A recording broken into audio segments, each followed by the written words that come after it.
Haleluya. Haleluya. Haleluya. Haleluya. Salam sejahtera di dalam nama Tuhan Yesus Kristus. Kita patut bersyukur kepada Tuhan pada hari ini atas waktu dan kesempatan yang baik yang mana Tuhan boleh kembali anugerahkan bagi kita semua umat-umat ketebusan Tuhan. Kita boleh menikmati berkat pujian, penyembahan yang telah kita persembahkan dalam ibadah pada hari ini, dan tibalah saatnya kita akan mempersiapkan seluruh wadah hidup kita untuk ditaburi oleh kebenaran daripada firman Tuhan.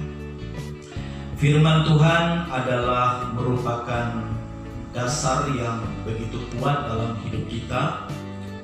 Raja Daud berkata bahwa Tuhan itu adalah gunung batuku, kota bentengku, aku tidak akan takut. Haleluya. Di dalam firman Tuhan ada perlindungan. Di dalam firman Tuhan ada jawaban. Dan tentu saja kita selalu berhasrat untuk selalu rindu seperti rusa yang rindu akan air. Demikian juga dengan kita yang rindu akan firman Tuhan. Amin. Kiranya jemaat-jemaat Tuhan yang ada di rumah masing-masing yang menyaksikan pelayanan firman Tuhan pada hari ini dilawat dan diberkati oleh Tuhan. Puji Tuhan. Saudara-saudara, Bapak Ibu yang diberkati oleh Tuhan, pada hari ini saya akan berbicara tentang nilai atau penilaian Allah terhadap kita sebagai umat Tuhan. Tentu saja seseorang yang menilai orang lain menurut kriteria yang ada di dalam kehidupan orang itu. Entah itu lewat perkataannya, entah itu lewat perbuatannya, semuanya itu akan terlihat atau terbaca tatkala kita berinteraksi atau berkomunikasi. Tidak serta-merta pada waktu kita ketemu lalu kita langsung menilai orang itu bahwa orang itu baik atau orang itu buruk. Tetapi waktulah yang menentukan kualitas hidup daripada seseorang. Apakah dia baik atau dia buruk? Apakah orang ini bisa dijadikan teman atau tidak? Kita bisa tahu semuanya itu pada waktulah yang menguji kesemuanya itu. Nah, saudara-saudara yang diberkati oleh Tuhan, Allah juga seperti itu. Tatkala kita menjadi anak-anak Tuhan atau menjadi orang Kristen, kita sudah melewati yang namanya kualifikasi hidup.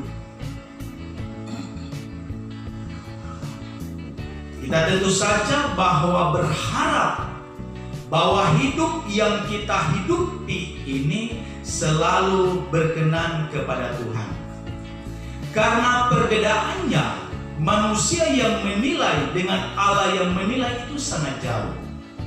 Terkadang manusia hanya menilai dari sisi luarnya saja, casingnya saja.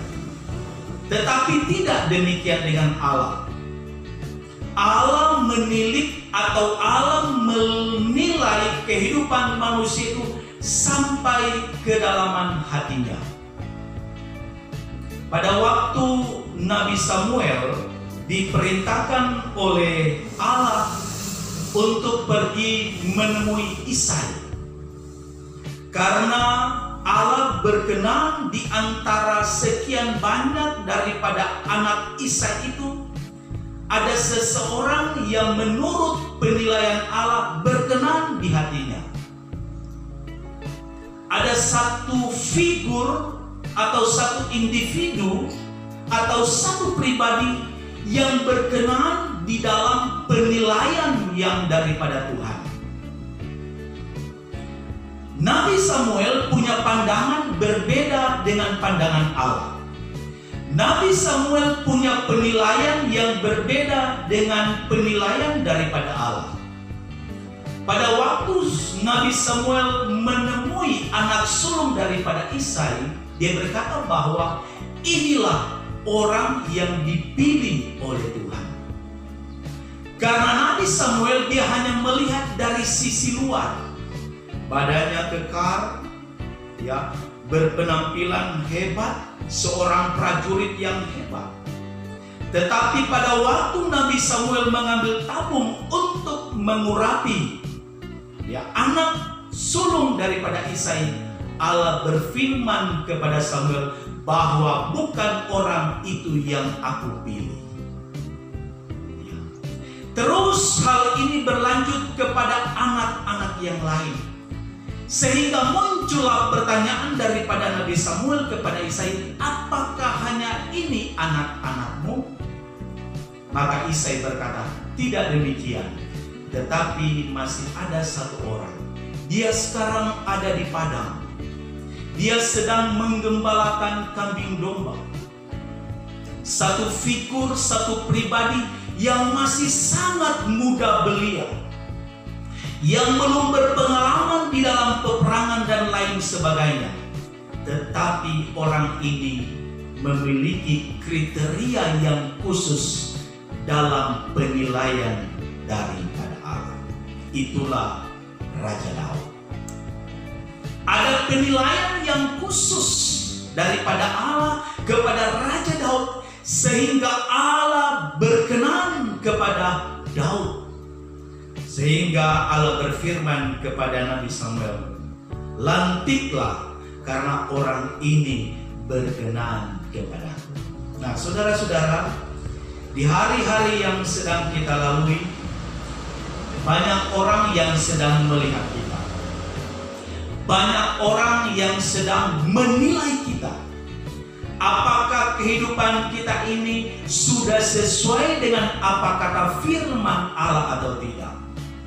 Apakah kita ini sudah menjadi berkat bagi orang lain atau tidak? Tetapi pada hari ini, firman Tuhan akan mengajar kita, akan mendidik kita untuk supaya kita lebih berkualitas lagi dalam kita menjalani hidup kita dalam dunia ini. Dalam Yohanes pasal 1, pada ayatnya yang ke-43, firman Allah berkata bahwa pada keesokan harinya Yesus memutuskan untuk berangkat ke Galilea. Ia bertemu dengan Filipus dan berkata kepadanya, ikutlah aku. Filipus itu berasal dari Betsaida, kota Andreas dan Petrus. Filipus bertemu dengan Nathanael dan berkata kepadanya, kami telah menemukan dia yang disebut oleh Musa dalam kitab Taurat dan oleh para nabi, yaitu Yesus anak Yusuf dari Nazaret. Kata Nathanael kepadanya, mungkinkah sesuatu yang baik datang dari Nazaret? Kata Filipus kepadanya, mari dan lihatlah. Yesus melihat Nathanael datang kepadanya, lalu berkata tentang dia, lihat, inilah seorang Israel sejati, tidak ada kepalsuan di dalamnya. Hari ini kita akan membahas salah satu murid yang bernama Nathanael. Nathanael artinya Allah yang mengaruniakan hidup, Allah yang memberikan hidup. Hidup yang dimaksudkan di sini bukan hanya hidup secara jasmania. Memang kita hidup dalam tubuh ini secara jasmania, ya. Tetapi Allah mengaruniakan hidup kepada Nathanael berkaitan dengan hal-hal yang besar yang akan Allah karuniakan di dalam hidupnya. Sehingga ayat 51 berkata, lalu kata Yesus kepadanya, aku berkata kepadamu, sesungguhnya engkau akan melihat langit terbuka dan malaikat-malaikat Allah turun naik kepada Anak Manusia. Jadi hidup yang Allah karuniakan,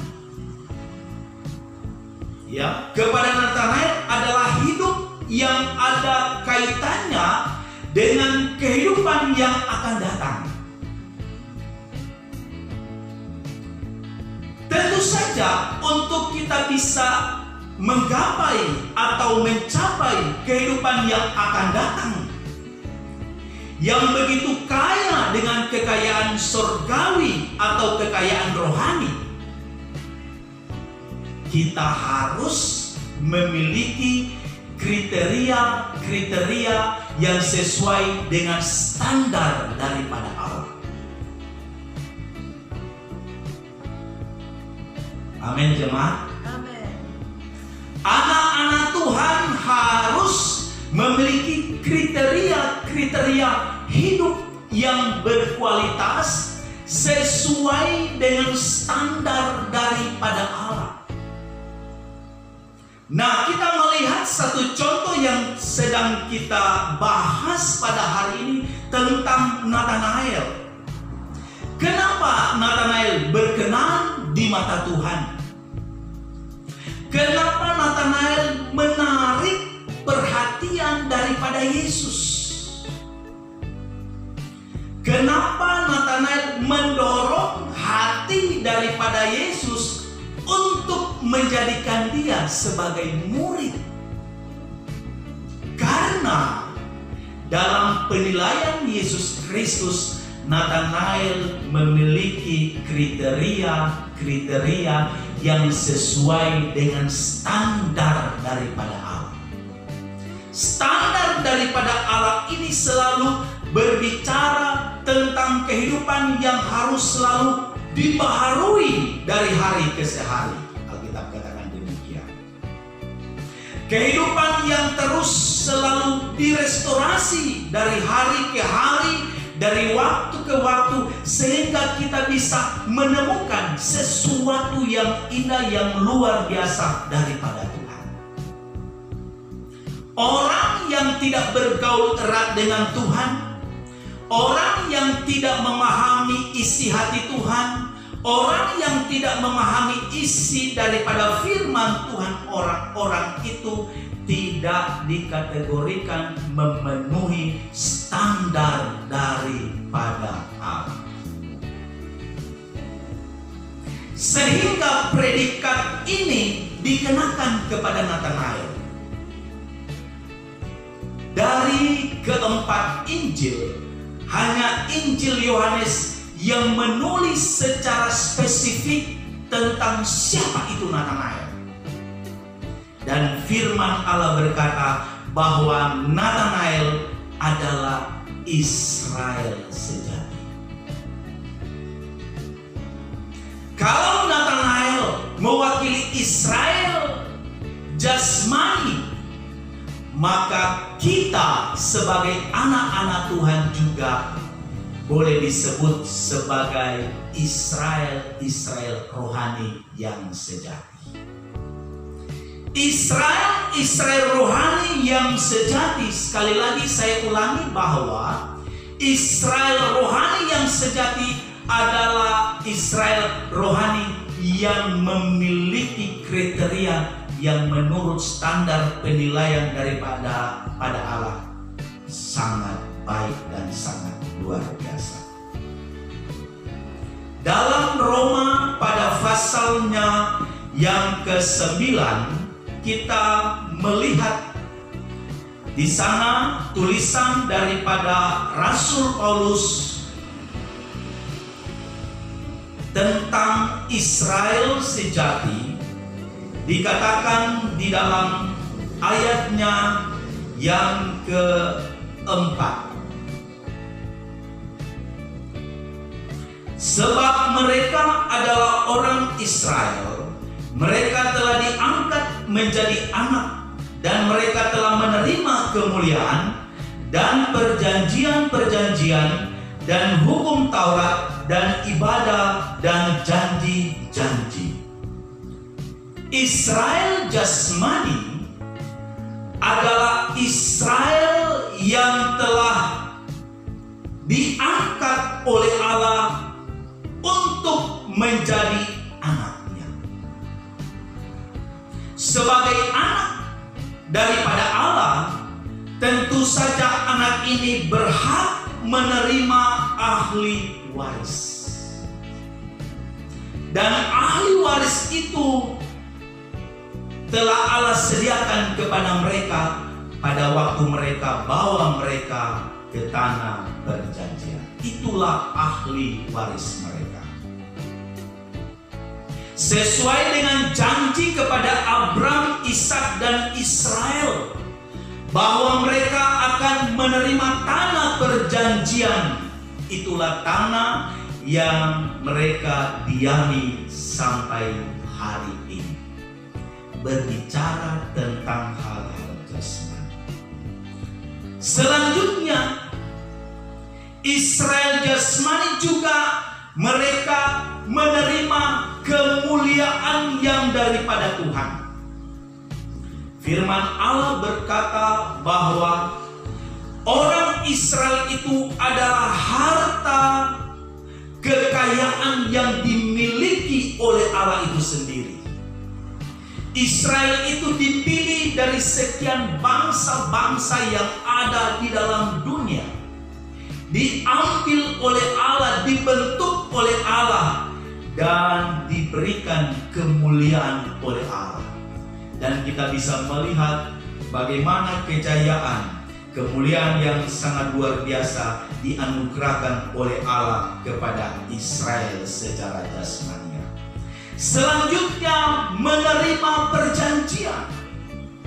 Poin 1 berkata bahwa mereka diangkat oleh Allah menjadi anak, mewarisi tanah perjanjian. Poin ketiga juga, mereka menerima janji-janji yang daripada Tuhan.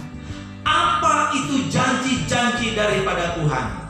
Sebagaimana Allah berfirman kepada Abraham bahwa Abraham, engkau akan kujadikan satu bangsa yang sangat besar, seperti pasir di tepi laut, seperti bintang-bintang di atas langit.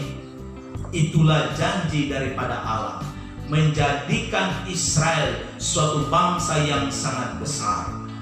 Lalu selanjutnya mereka menerima hukum-hukum Taurat daripada Tuhan.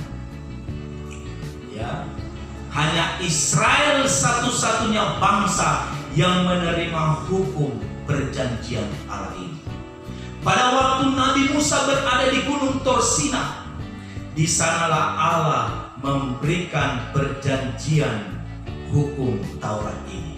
Musa menerimanya dan Musa sampaikan kepada orang-orang Israel supaya mereka hidup menurut hukum daripada Taurat ini. Selanjutnya juga mereka juga menerima ibadah-ibadah, ritual-ritual, praktek-praktek spiritual yang harus mereka lakukan. Dan Yerusalem merupakan pusat spiritual daripada Bani Israel. Seluruh orang-orang Israel yang berdiaspora ke seluruh dunia, mereka kembali ke Yerusalem untuk melakukan ibadah. Dan yang keenam, mereka juga menerima janji-janji daripada Tuhan. Saudara-saudara, semua yang saya sampaikan ini itu terjadi di dunia. Sedangkan Allah berkata kepada Nathanael bahwa Nathanael akan melihat kemuliaan daripada Allah, akan melihat Anak Manusia turun dari sorga, naik dari bumi ke sorga. Dia juga melihat malaikat-malaikat. Satu pemandangan yang sangat hebat, satu pemandangan yang luar biasa. Pertanyaannya, apakah hanya Nathanael yang akan menerima janji-janji ini? Tidak demikian.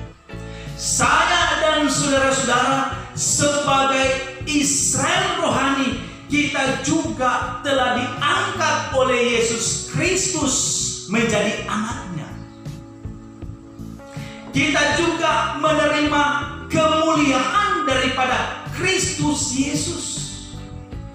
Bahkan Raja Daud berkata, jika aku melihat langit buatan jarimu, bulan dan bintang yang engkau tempatkan, apakah manusia sehingga engkau mengingatnya? Apakah anak manusia sehingga engkau mengindahkannya?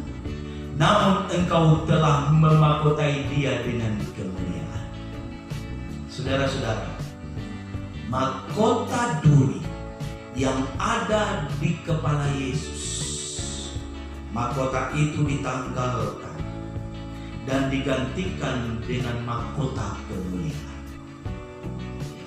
Dan mahkota kemuliaan inilah yang Allah akan anugerahkan kepada setiap anak-anak Tuhan. Haleluya. Ya. Mahkota kemuliaan inilah yang akan Allah anugerahkan kepada anak-anak Tuhan yang sesuai dengan penilaian Allah, yang sesuai dengan standar daripada Tuhan. Kita juga menerima perjanjian-perjanjian daripada Allah. Alkitab berkata bahwa kamu bukan menjadi ekor, tetapi kamu menjadi kepala. Kamu bukan turun, tetapi kamu naik. Kamu akan menjadi bangsa yang besar. Kamu akan diberkati oleh Tuhan. Itulah janji-janji Kristus Yesus bagi gerejanya yang Dia dirikan. Tetapi jemaat yang diberkati oleh Tuhan, untuk kita bisa meraih kesemuanya itu, harus ada sesuatu yang baik di dalam hidup kita. Apa kata Yesus kepada Nathanael? Apa penilaian Yesus kepada Nathanael sehingga dia berkenan kepada Kristus Yesus? Ayat tersebut berkata, ayat 47 bagian B. Yesus melihat Nathanael datang kepadanya, lalu berkata tentang dia, lihatlah, inilah seorang Israel sejati, tidak ada kepalsuan di dalamnya. Perhatikan baik jemaat-jemaat Tuhan. Untuk kita diangkat menjadi anak Kristus Yesus, menjadi pewaris tata kerajaan Allah, menerima kemuliaan, menerima perjanjian, menerima Taurat, ibadah dan janji-janji daripada Tuhan. Perhatikan, jangan ada kepalsuan di dalam hidup kita. Sesuatu yang tidak benar, sesuatu yang tidak berkenan kepada Tuhan, sesuatu yang menyakitkan hati daripada Tuhan, ini harus kita kikis dari dalam hidup kita.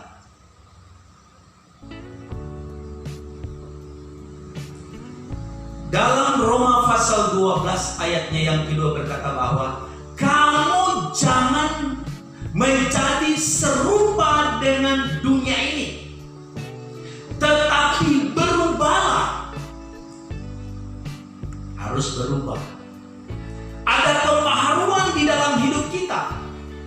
Inilah standar daripada firman Tuhan untuk menjadikan kita sebagai anaknya, pewaris-pewaris kerajaan sorga, menerima janji-janji sorga, menerima kemuliaan-kemuliaan sorga, bahkan menerima berkat daripada ibadah itu. Karena Alkitab katakan dalam surat Timotius, ibadah itu mengandung janji baik untuk saat ini maupun untuk saat-saat yang akan datang. Ya. Jadi ada berkat dalam ibadah. Alkitab katakan, Allah berfirman kepada Yesaya, mulut mereka memuji aku, tapi hati mereka jauh. Ya. Mulut mereka memuji aku, tapi hati mereka jauh. Jadi Allah melihat sampai kedalaman hati kita. Ya. Apakah ada tipu di dalam hati kita? Ada sesuatu yang tidak berkenan kepada Allah. Nah, ini yang harus kita sisihkan. Ya. Ini yang harus kita tanggalkan. Di hari-hari ini kita tidak boleh main-main lagi. Ya. Kita harus semakin serius dengan Tuhan. Kita harus semakin bersungguh-sungguh dengan Tuhan. Haleluya. Kita harus semakin bergiat dengan Tuhan, memperkuat landasan iman kita, ya. Memperbanyak hal-hal rohani di dalam setiap kehidupan kita, mengisi dan mengisi, sehingga benar-benar kualitas hidup kita dinilai oleh Tuhan dan sesuai dengan standar daripada Kristus Yesus itu sendiri. Jangan menjadi serupa dengan dunia ini. Bahkan saudara-saudaraku, ada begitu banyak daftar yang didaftarkan oleh Rasul Paulus kepada orang-orang Galatia tentang perbuatan-perbuatan duniawi itu. Ya. Kita harus baca ayat itu.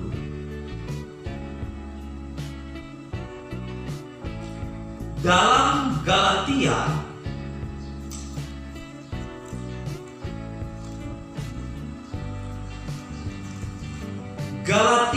pada pasalnya yang ke-5 dikatakan begini.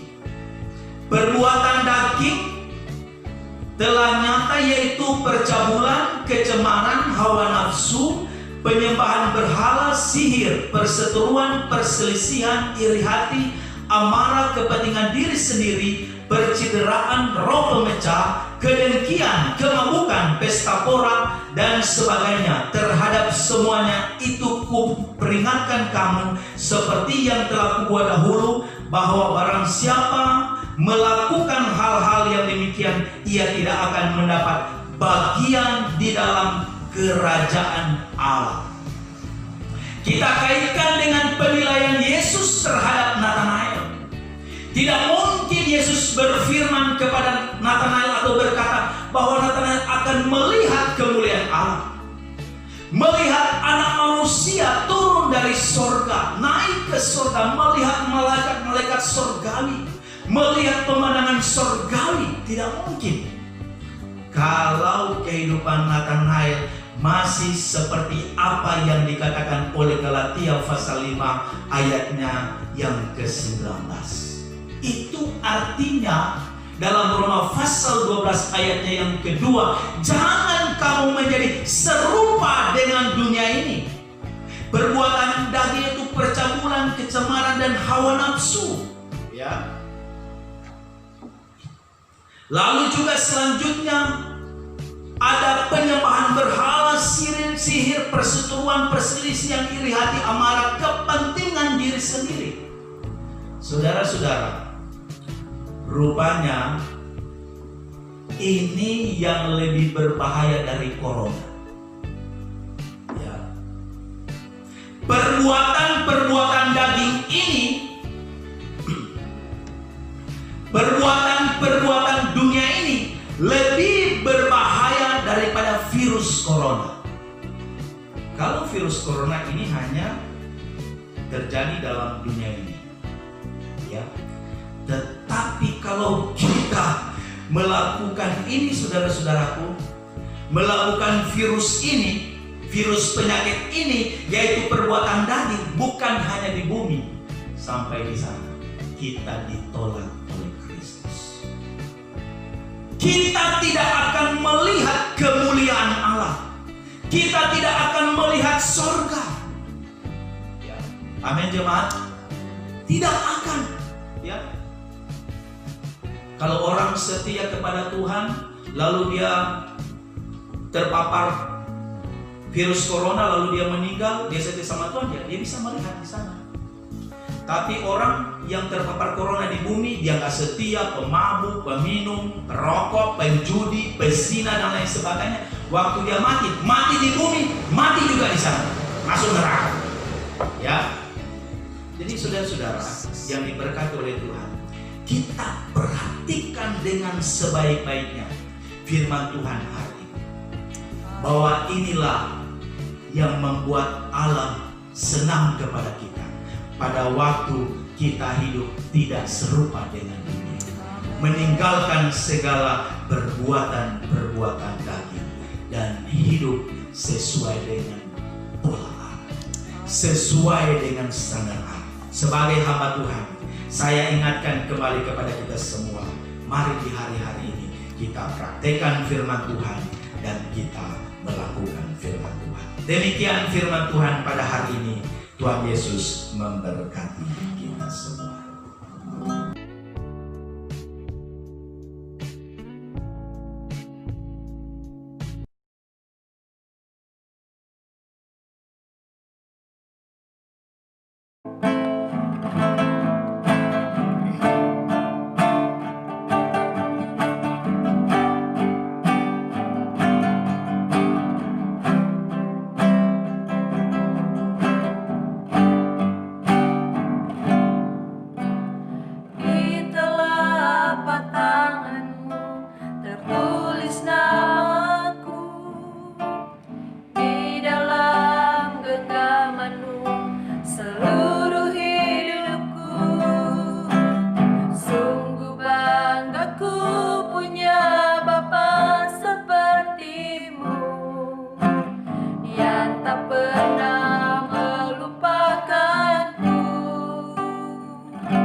Setiap nafas